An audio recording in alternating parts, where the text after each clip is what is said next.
So hello, I am Engineer Almira May A. Magayoong from Business Development Department of Greenergy Development Corporation, and today I'm going to present to you our ICT products and services offered here at Greenergy under Green Tech Solutions, of course. So we have here the command center.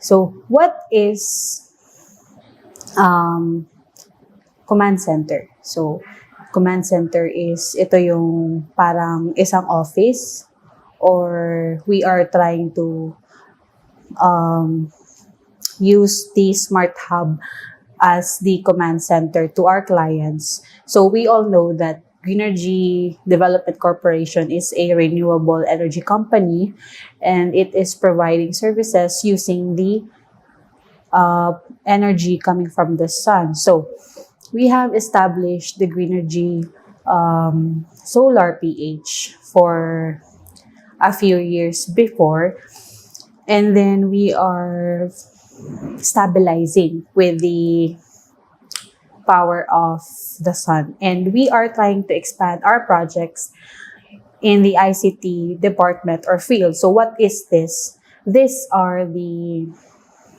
innovations and the technology nowadays. So this is involved with the Internet of Things. So what do we have in this aspect? So we have the safe and smart ideals. So what we have at Greenergy Solar PH is the power of the sun. So we hire the sun to provide redundancy or source of energy to provide in our Filipino community. And then we are establishing or we are trying to expand in the ICT industry or field by having the command center. So the command center is integrated with the safe city and smart city idea. So what do we have in the safe city? We are trying to promote the use of CCTV system installation. It can be small business or a big corporation. And then we provide services integrated with the advanced technology. So this is included. This is used with the integrated surveillance. So we have here the safe city. So to understand more about this photo, we have here the safe city. It is or we are trying to focus on the CCTV monitoring, which has the facial recognition, aerial drone surveillance, and the intrusion alert system. So these are all important, not only in a residential community, but also in the small and big enterprises. So we need to adapt. Okay, so a lot of people are trying to adapt with the new technology because if di tayo mag-a-adapt, may iwan tayo sa advancement and it will be magiging mahirap naman siya if hindi tayo magko-cope sa kung ano ang bago ngayon or ano yung trend. Hindi natin i-incorporate sa kung anong products or ano yung major services na ino-offer ni Greenergy. So this CCTV monitoring surveillance, we can have this powered by the solar energy. So, nandito na yung intrusion alert. Kaya natin na i-provide ito. And then the aerial drone, we are now using this during our site survey with the technical teams and the sales team. And then this facial recognition, we have this in our office.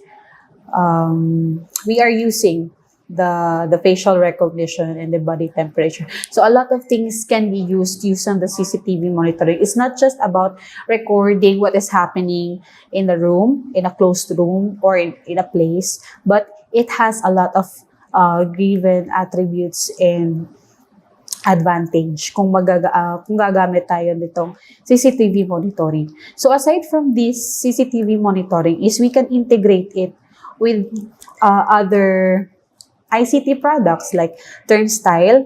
This is found usually in terminals. So, if advanced yung city natin, gumagamit tayo nito with the use of the RFID. So, what is RFID? It's radio frequency identification. It's more high-tech than just paying for using the bills. It's cashless. It's fast and hassle-free. So, it gives the people who are the consumers time. So, it's less hassle. So, hindi sila mahihirapan. Hindi tataas yung pila natin. If we're going to adapt to this, we can give convenience to our people.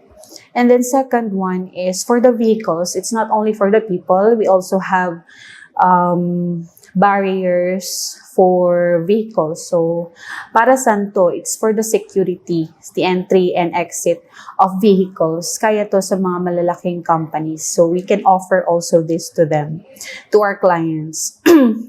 And then, we have here so under the Safe City, we still have here the crisis and disaster resilience. So when we say disaster and crisis resilience, we are trying to prevent major damage due to natural disasters. So what are these? Commonly we have fire and smoke detection.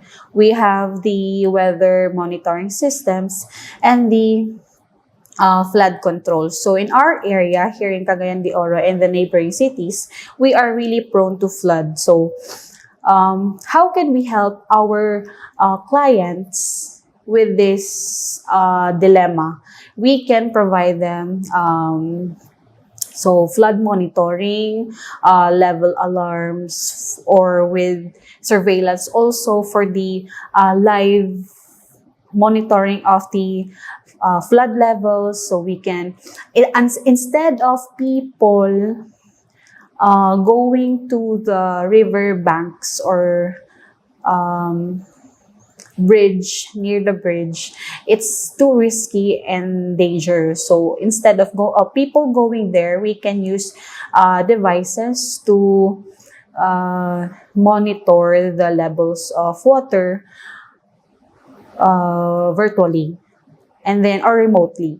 And then, second one, we have the fire and smoke detection system. So, it will be discussed later.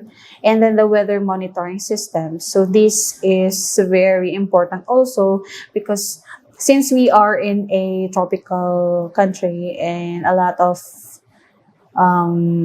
weather conditions, LPAs, bagyos. So we are prone to that. So how can we prevent it? How can we lessen the possibility of critical damage?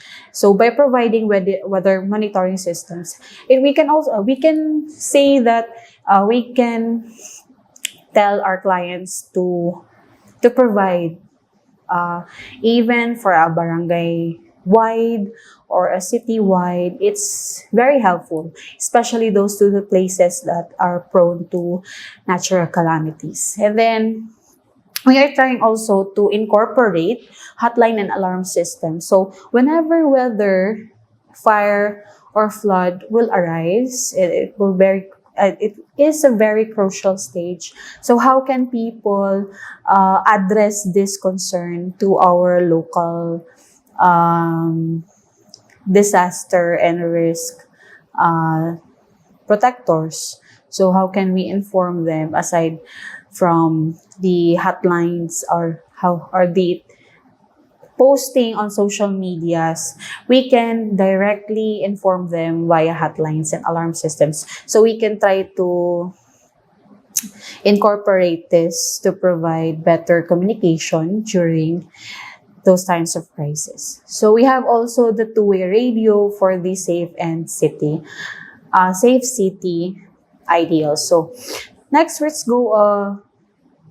What we are trying to do some research is to have a smart city environment. So we are trying to expand or add additional products for our RCT services and delivery deliverables, we have here the solar smart pole. So currently we are still looking for trusted suppliers for this one, and a lot of research are done for this. So aside from that, we also have the RFIDs. So we can use this not only for the exit and entry for the security, but we can also have this for the IDs. So maybe we can use this to log in or time out, time in our offices or other clients' demands based on their what they need or what they are planning to work with us. And then this can be also used for elevators in a hotel. So there's a lot of applications for the RFID nowadays because people are, as what I've said, as what I've said earlier, people are trying to adapt with the hassle-free and less work type of environment in their workplace. So basically, it's all about the Internet of Things. So what we have for the smart city is we are trying to develop and research different applications to make our environment smarter. So that's what we are trying to develop in the business development department. So we have the data centers. It's more of like a command center. We are trying to provide public Wi-Fi's and smart automations. We have there the solar panels. We provide solar rooftop projects and solar street lights. So those are also included in a safe and smart city. So we have here the command center integration. So basically, in ICT ICT field in business development, we are trying to give the idea of a command center with a lot of breakdowns or services that can be included to it. So first is the CCTV installation systems. And then the structured cabling. We also offer structured cabling, public Wi-Fi, disaster alarm and control, radio communications, security, and traffic management systems. So we will be talking about each one of this in our presentation. So let's start first with the CCTV. Okay, so let's have the Command Center HQ. So here in Greenergy Development Corporation, we have the Smart Hub.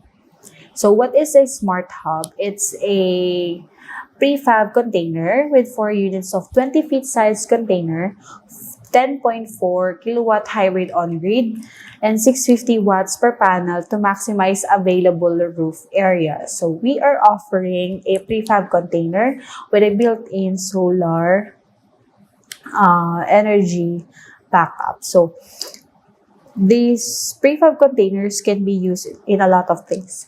So for example, when you are going to have a construction on field and you don't have offices to have or to stay in with your engineers, with your project engineers, your team leaders, and other staff in your field works. So we can have or we can offer you the prefab container. It's the Smart Hub.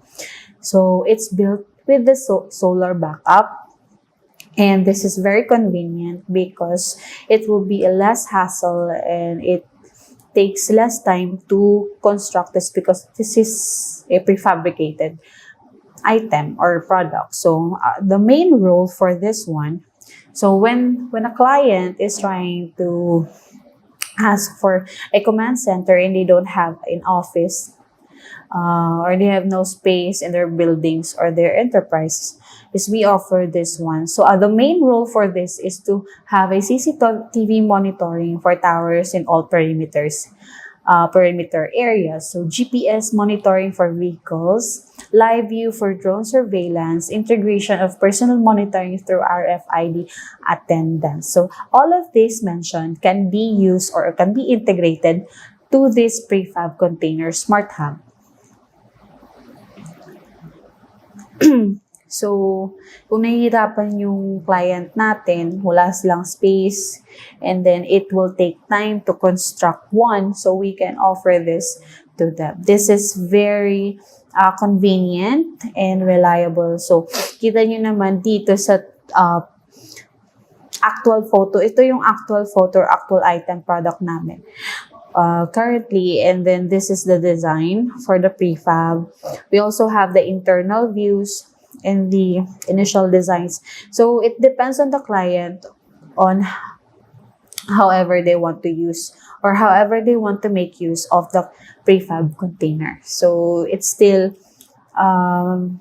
depends kung saan nila paggagamitan yung prefab container nila.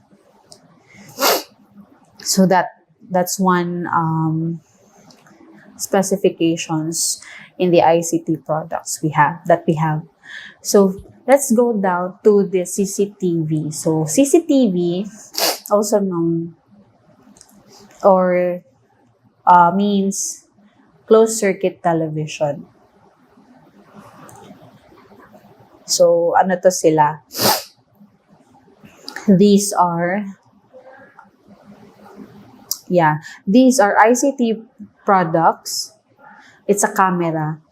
And then this camera captures the everyday activities done in that space. So these are, before, CCTV cameras are very expensive and they have low quality and low resolution. So a lot of people are also discouraged to use them because it would be pointless or useless, and then it's pretty much expensive for them to afford. But now we are also trying to innovate and look for suppliers who have much less price for our clients. So, we have different kinds of CCTV cameras. So, pag yung client natin, we have, based on their request, we have different kinds of CCTVs.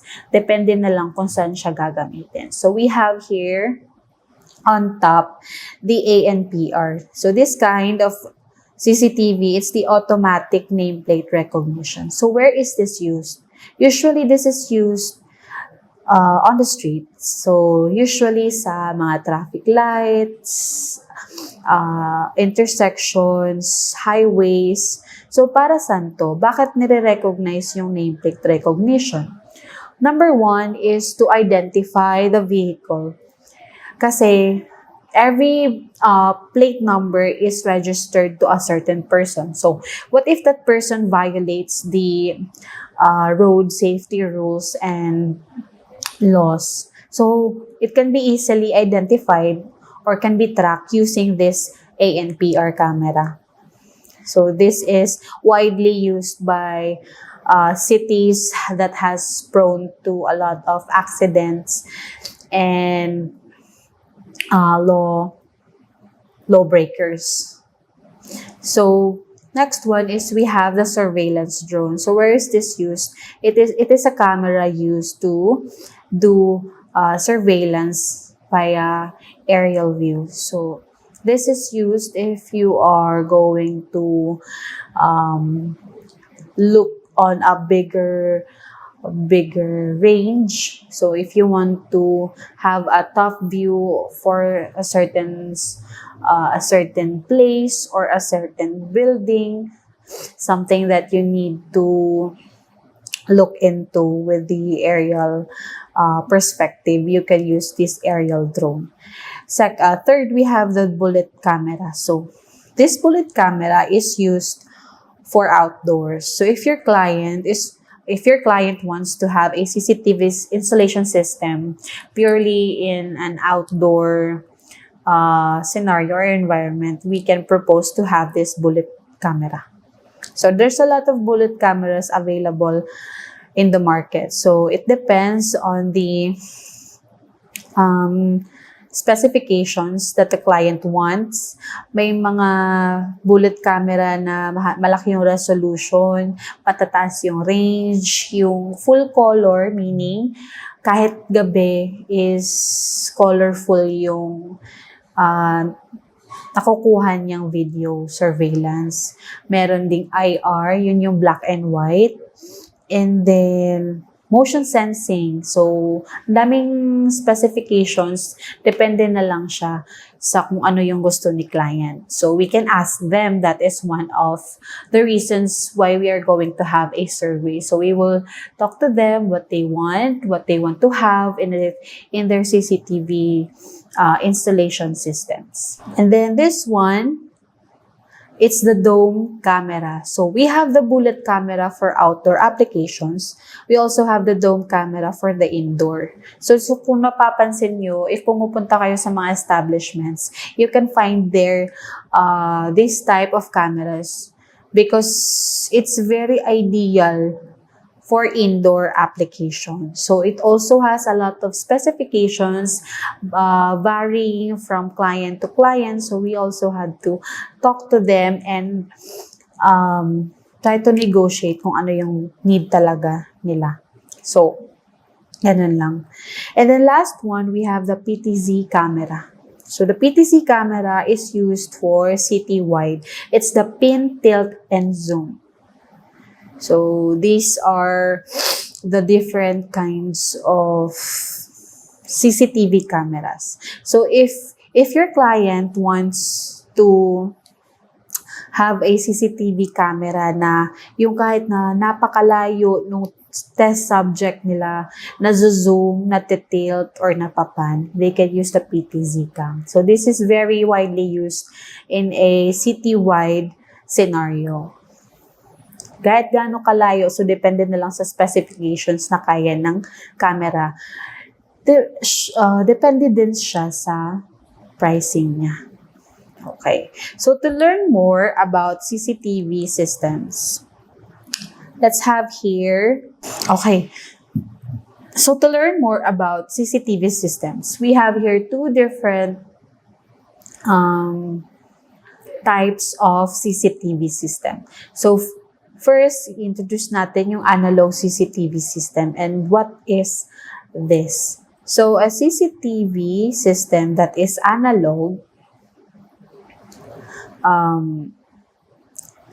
it's analog because it uses cables to work. So kung napapansin nyo, we have here the cameras, different kind of cameras, and they are using coaxial cable or copper wires. So, ito yung connected. So, kung napapansin nyo, we have here the cameras. These are the copper wires connected to the power supply. We have here the power supply. This is the power supply here.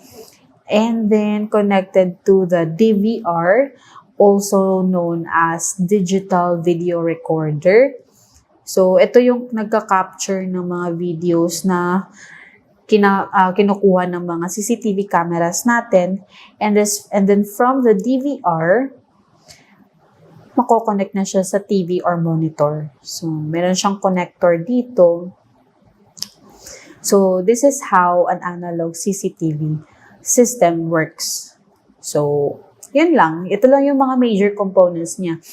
How can we see the images from the camera? So, for example, malaki yung house nyo. You can use the analog CCTV system by this one. We have your monitor. So, let's take a scenario. For example, you are in your office room or library room. May monitor doon. And then the monitor is connected to your DVR. So DVR, digital video recorder, ito yung nagre-record or nagka-capture ng mga surveillance na nakukuha ng camera natin. And then this DVR is connected to the CCTV cameras. And then the CCTV cameras, how will they work? They are also connected to a power supply. So this one. So when can you recommend the analog CCTV systems to your clients? We can recommend this setup for residential or small areas. So for example, may mga sari-sari stores na gustong maglagay ng CCTV systems. We can suggest this to them because it's less expensive than the IP CCTV systems. because it's smaller and it requires copper wires. So, parang mas less expensive siya kung gagamit tayo nung IP CCTV system. So, ano yung IP CCTV systems natin?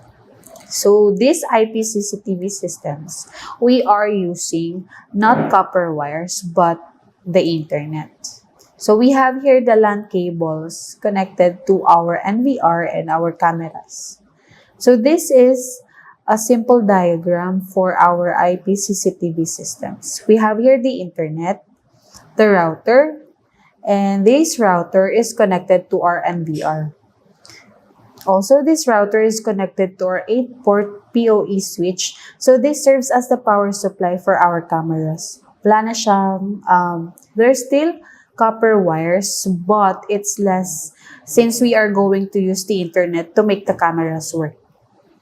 So, it's a less messier than the analog CCTV systems, but the problem for these IP CCTV systems, it's more complicated and you have to troubleshoot this from time to time. Kasi nawawala yung parang effectivity ng system natin kapag mahina yung internet or may mga less trouble na nai-encounter.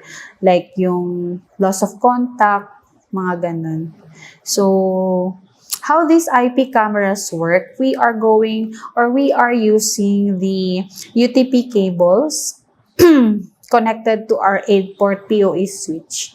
So this 8-port PoE switch is connected to our router, and then the router is also connected to NVR or the network video recorder. So this network video recorder is then connected to a monitor. Same with the idea of the analog CCTV systems.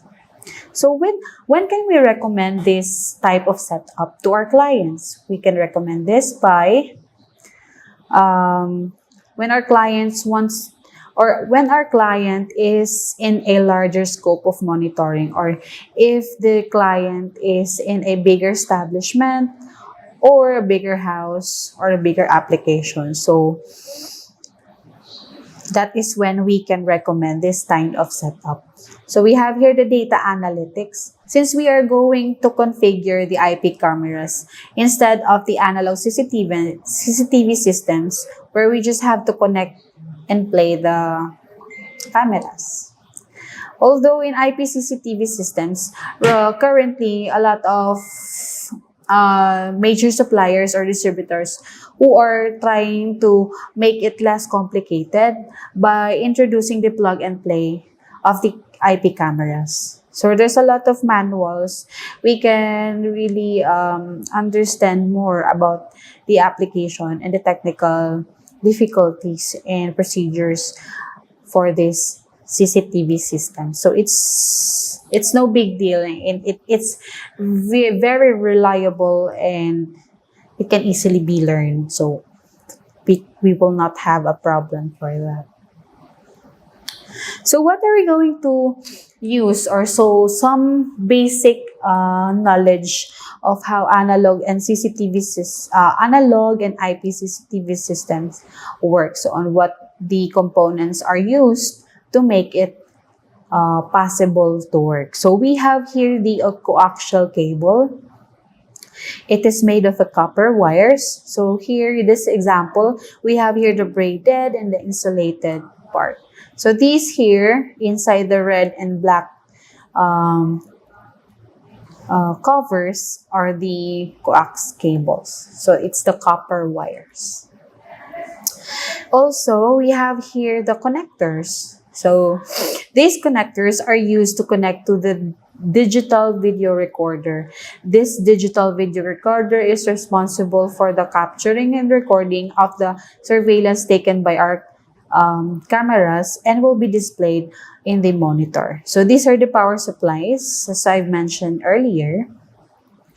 And for the IP CCTV cameras or CCTV systems, we have here the UTP cables.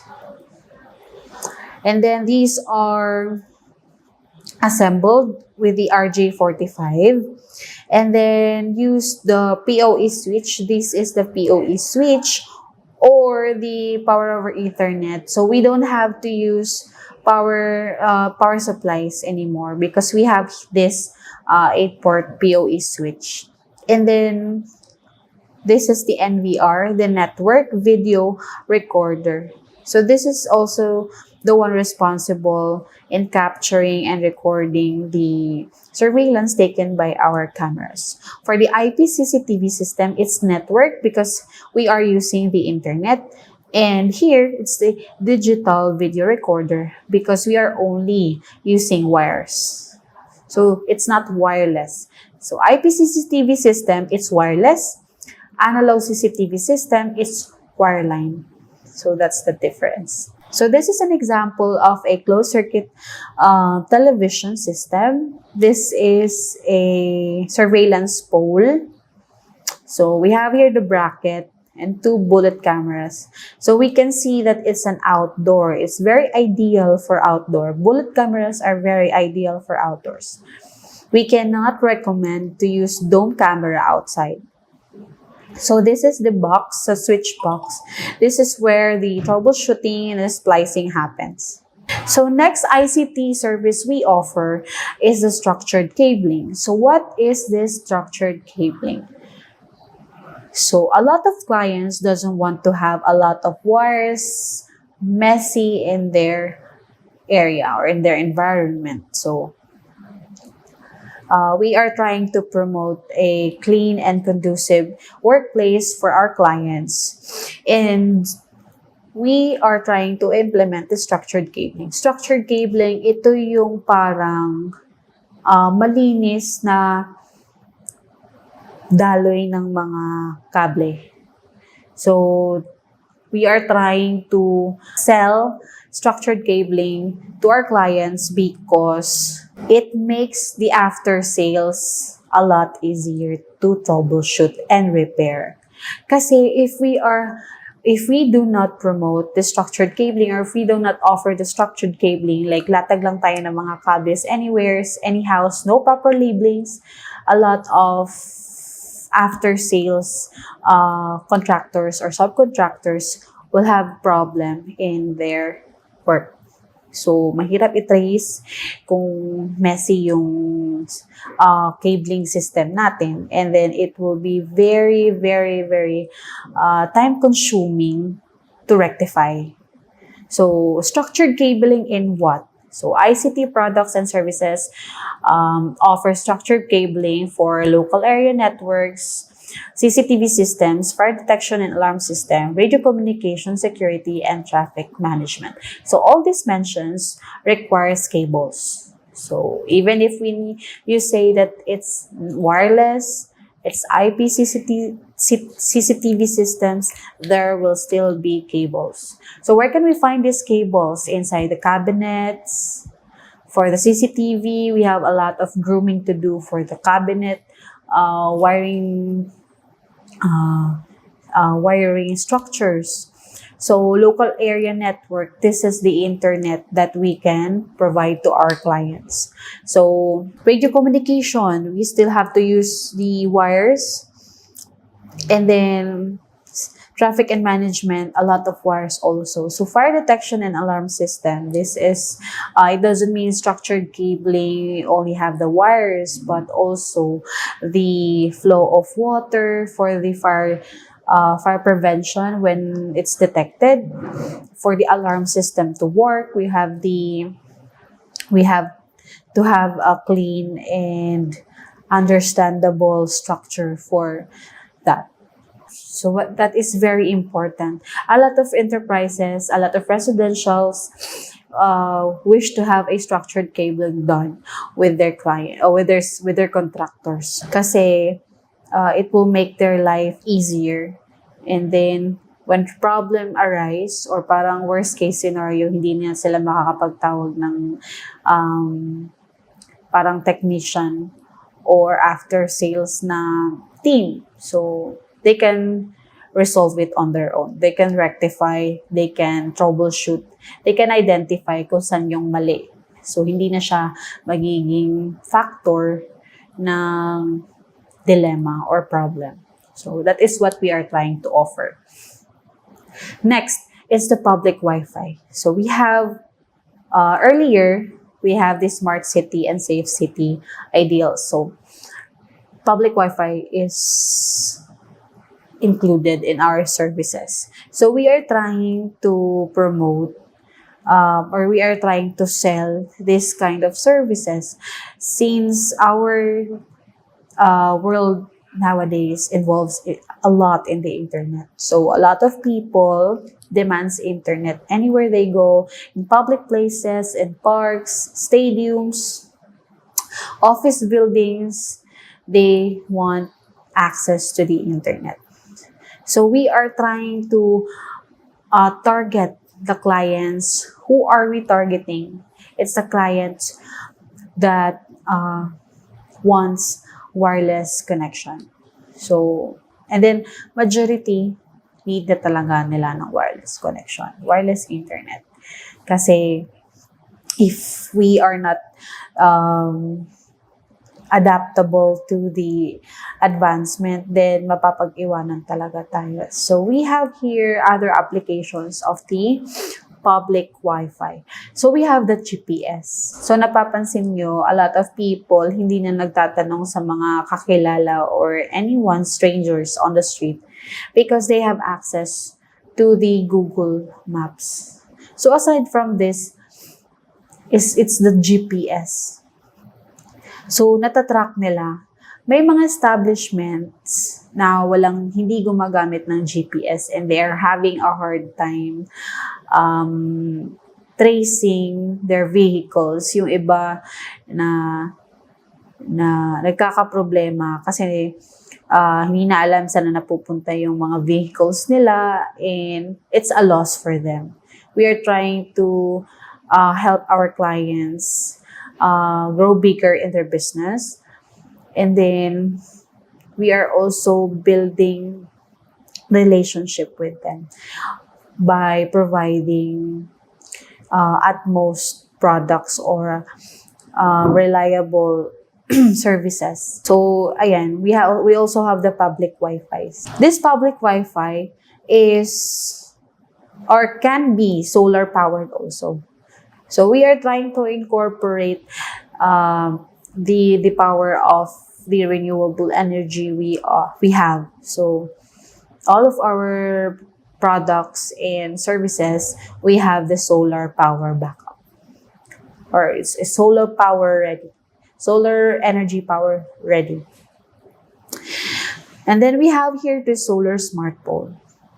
So aside from the GPS tracking, the Google Maps, the solar power backups, and then the public Wi-Fi's on public places, office buildings, schools, and colleges, we also have the solar smart pole. So this one, we are still doing some research. I work hand in hand with engineer Apakahin, and then we are doing doing some research on this one. So what do we have or what can we offer from the solar smart pole? So we have here the solar charging. It's the battery backup, hybrid grid charging, high definition camera, CCTV surveillance, Wi-Fi hotspot. It's the public Wi-Fi. The LED billboard, this is also an addition to the services we have. The e-vehicle charger. So, hindi lahat gumagamit ng EV, but it's very convenient. Kasi meron pa rin gumagamit. Yung mga scooters, it's very helpful for them. And then the mobile tower, so we have here the weather sensor, air quality sensor, so we can incorporate the weather monitoring idea. The USB charging door, laptop charging, and so much more. So once we have a trusted supplier for this one, we can always add this to our list para naman magustuhan ni client or anything that they want to add up. As long as we have idea on that one, or kahit wala tayong idea, we are trying to research and provide what's best for our clients. So you just had to tap me or Sir Chris or Sir Jerry, then we will try to accommodate you and try to do our best to provide or add more ICT products with solar backup. So, yan yung tinatry na i-provide ni Business Dev sa lahat. Okay. So, we are done with the public Wi-Fi. We are having the disaster alarm systems. So, first, let's have the water level monitoring. So, this is an example of a water level monitoring. So, we have here the telemetry. This is the solar power backup. There's a stream gauge station. This is where we can, it's more like the data center or the troubleshooting center for the water level monitoring system. So we have here, this is only simple diagram, but we can always adjust to what our client needs. So we have here the data logger, PVC conduit, and the cable. So these are the ones who are responsible for the sensor or the the level sensor for the water level monitoring to work. So we have here the crest gauge and staff gauges. So pressure transducer. Yan.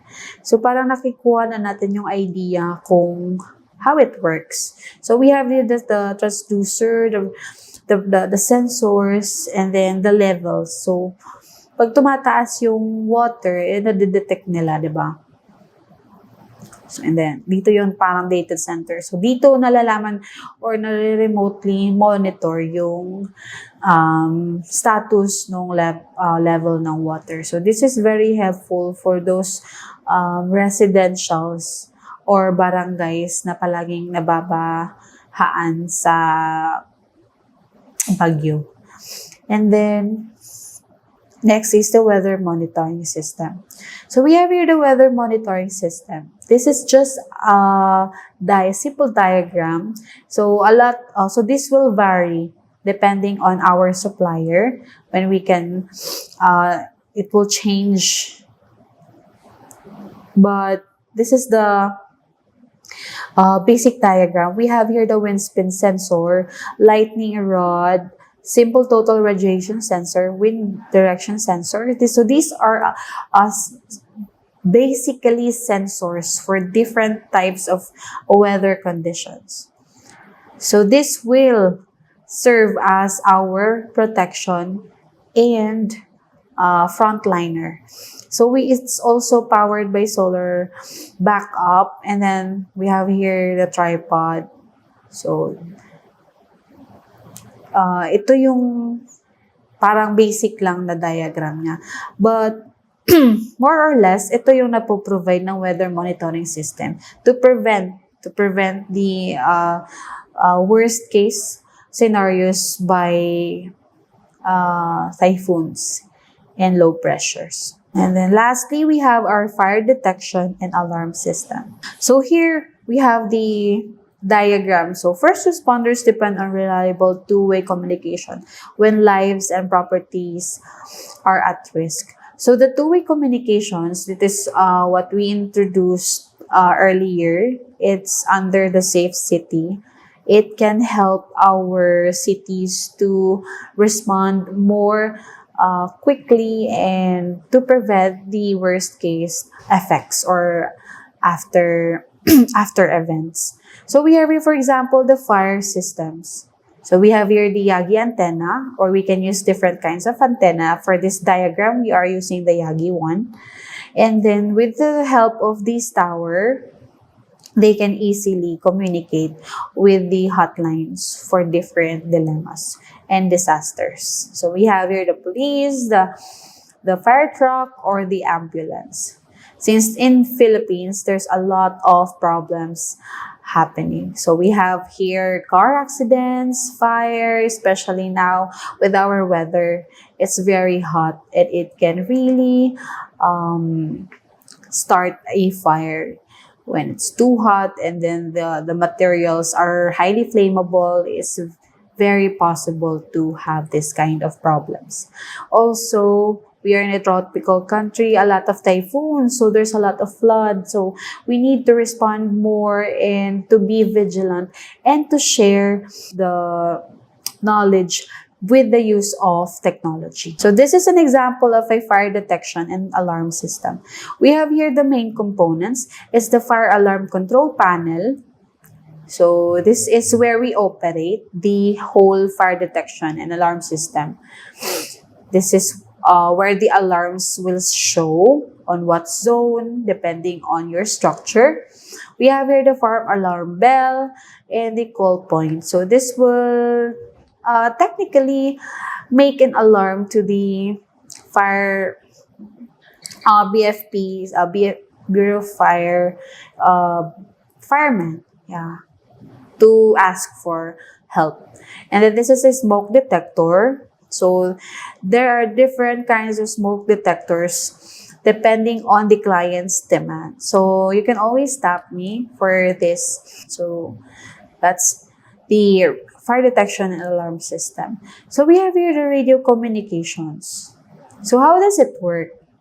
We have here the walkie-talkies, and then it depends on how far or the range it can reach. But we have also the antenna, and then the other remote handheld. So I think a lot of you already know the idea of how to use this one. So it's just a walkie-talkie. So this is very important when you have a bigger establishment like for example, the National Power Corporation. So it's the office is hectares, so more or less 2 to 3 hectares. It's very wide, and you really have a lot of trouble with the communications. So when there's a trouble on the opposite side or in the north wing and there's a problem and the rescue is in the south wing, how can you communicate properly if you don't have radio communication? So a lot of securities are using two-way walkie-talkies. So with us, we also provide this one. So technically, if we are going to sell out our ICT products and services, we only have to say that it's an integrated command center with a lot of services offered. So we have here the main components for a radio communication. We have their walkie-talkies, we have there the cables and modules. This is the switch and the antenna pole. So for the conventional fire alarm system, this is an example of its diagram. So we have here the schematic. This is the detector, the smoke detector. So fire alarm zone 1, the sounder. These are the sounders, circuit 1, and the manual call point in fire alarm zone 2. Okay, so why is it conventional? How is it different to addressable? So a conventional fire alarm system, it's the traditional type of alarm or control panel. So it doesn't show which part of the building or the industry or the establishment is on fire, but it will alarm. So you have to identify, so you have to check every rooms, every corners in your building, so you will know where the fire is. But in a case to case, you can easily detect since there will always be smoke and it will smell fire, burn. So it will still be very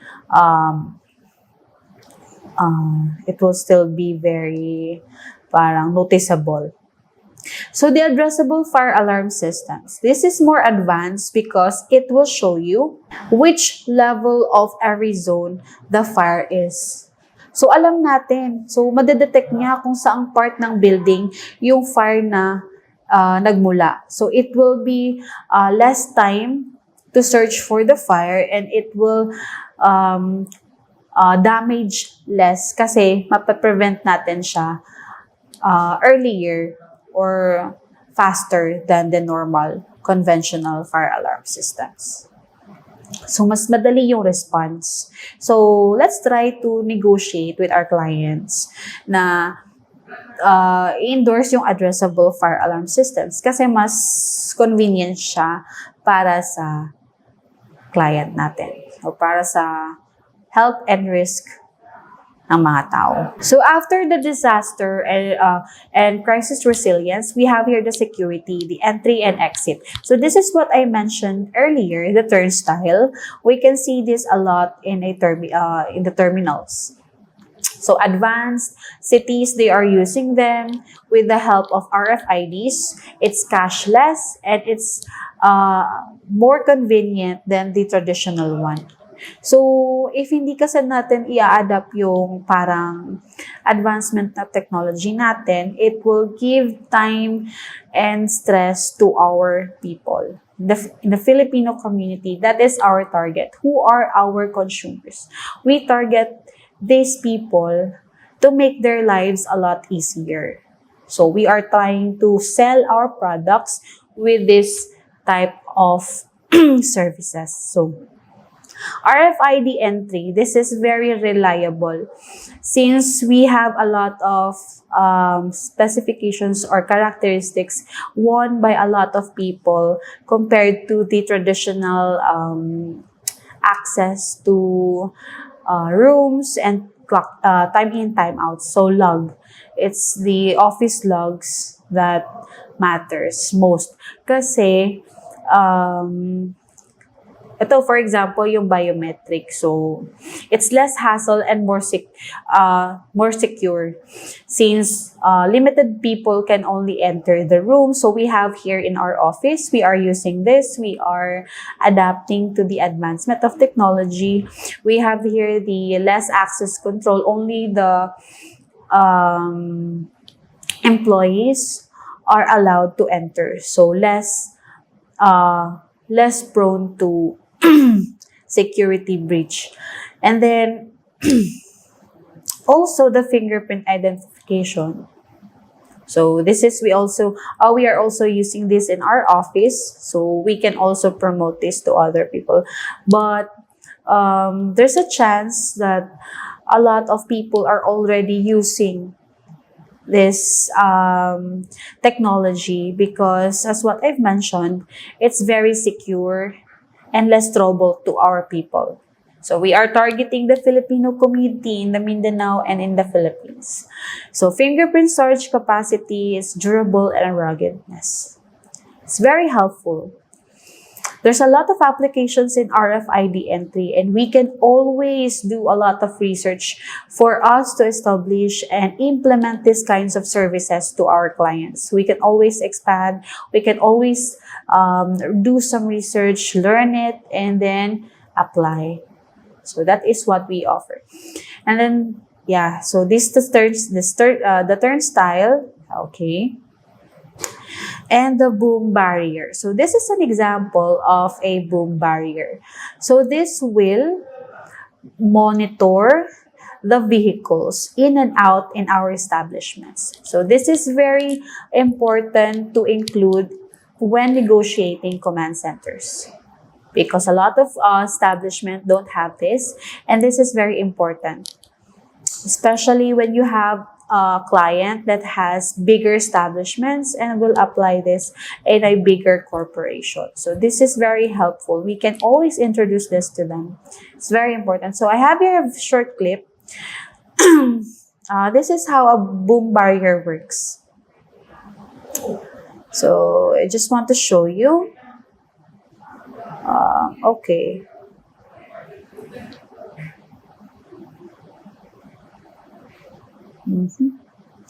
So that was done manually, but there will always be a sensor in front. Okay. Okay, so that was done manually. Now, how about this one? So there's a vehicle. There's a sensor in front that. Okay, so that's how a boom barrier works. Okay. Okay, so we have lastly the traffic management system. So this also, this services is also integrated to our surveillance. the CCTV monitoring with the traffic management system. So what do we have here is the ANPR, the automatic number plate recognition, the speed sensor, CCTV camera, aerial surveillance and monitoring, vehicle detection and recognition. So this is also very important in small streets in interbarangay, in your citywide. So we can also offer this to our clients because this is part of adapting the advancement of technology. So this is very helpful when your area is prone to a lot of accidents, a lot of lawbreakers. So we can help monitor and prevent this kind of problems if we have this traffic management system. So that is what we are offering to our clients to make them happy or more secure, and to give them assurance that there will always be an improvement if they purchase this with us or from us. That is what we are trying to deal naman dito, to give the best to our clients. Kasi we are talking bigger business here, so this is good to introduce to them. So we have here the traffic management system. So far, these are the ICT products and services that was offered or that is offered here at Green Energy Development Corporation. This is under the Green Tech Solutions, and we are still trying to establish more ICT products. So we are doing a lot of research. So if you have any additional ideas, you can always visit us at the Business Development Office. You can look for me, Sir Jeric or Sir Chris. And then we are limitless. So we are trying to promote, we're trying to be limitless as long as it's viable, it's doable, and it's good for our company, then we will always go for it. So thank you for listening, and I hope you learned a lot from this presentation. And if you have any questions, you can always approach me for more ideas and help that you need. So this is the end of my slide. Thank you so much, and see you around.